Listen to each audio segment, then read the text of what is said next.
We now return to KRON Force NASCAR Live with your host, Gary Radnick.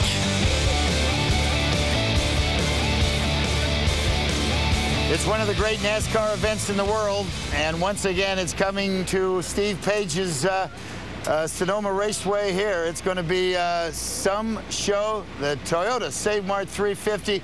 All the heavyweights are here, including the best when it comes to work in the pits, the great Todd Berrier. Hello, Todd.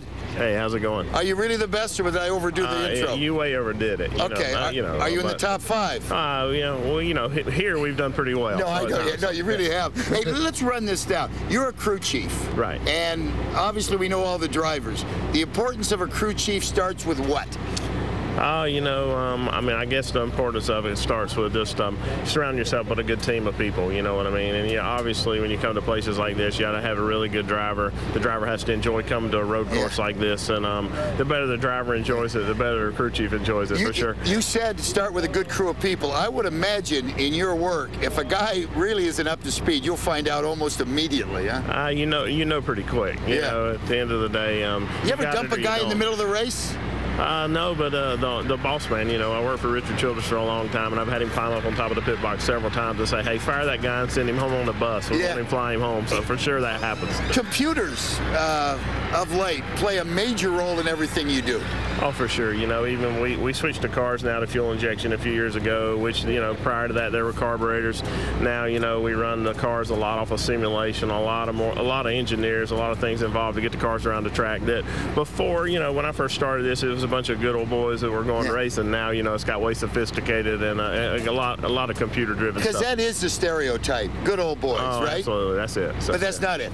No, not anymore. I think originally, it was, and I think now that it's a lot of money involved. There's a lot of people involved, a lot of big sponsors involved, and for sure it's it's big time as far as money spent, and it's really technical. Let's quickly talk about, on a serious note, the danger in a pit crew. These tires, how much these tires weigh on average? I'm not even sure about that. I should know that, but the tires are, the tires are heavy. They're pretty, then they're hot. The brakes, the front wheels when the tire carrier grabs them, the brakes are running at upwards of 1,400 degrees. So the wheels are really hot. Are you an old driver? No, absolutely not. So I was just teasing our previous guest. So you're smart enough to stay out of the car? Yeah, I didn't have enough money back in the day, and then now I know why I didn't. Yeah. You have to have the earplugs and the whole thing, though, huh? I mean, I can imagine in that crew. Yeah. I mean, you can't even hear each other talk? You can't at an oval, for sure. At these places, you have a little more time to think, but for sure, it's really loud. Okay, for people at home, here's how loud it is.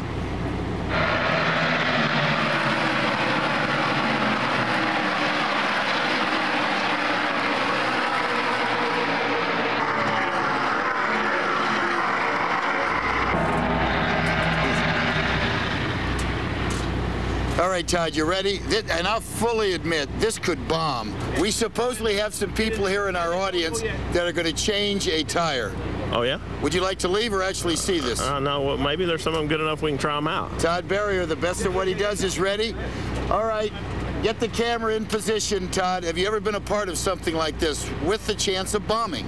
Oh, absolutely. Back in the day, I've had to do this myself, when I wasn't really good at it. So so now that you're the crew chief, do you get oil on? Are you clean at the end of every race? Yeah, pretty much. Look at you. Look at you. All right. This should only take what? All right, Todd, get up. Here we go, ladies and gentlemen. These are people right out of our audience. I talked to Jim Swanson. I said, should we introduce these people? And Jim says, nah, nobody cares. All right, here we Nobody cares. All right, here we go. Are you ready? I'm going to count you down. Todd Berrier is looking. Todd, it's no big deal. That's what it is. All right. 4, 3, 2, 1. Let's change those tires. There they are. Right. Oh my gosh, this is a live KRON 4 demonstration. Well, Todd, what do you see? We're gonna have to take the guy on the back for now. All right. Oh my gosh. Hey, don't mark up the car with anything. All right, good. Somebody get this guy a battery. All right. Wait, this guy's thing is already broken. His gun is broken. All right. All right. Well, okay. Let's. I think we've got to introduce the people here. Shall we introduce the folks? All right. Well, you can go last and even do anything. Your name, sir? Here we go. I'm John. John, congratulations. You won the contest because our good friend did nothing.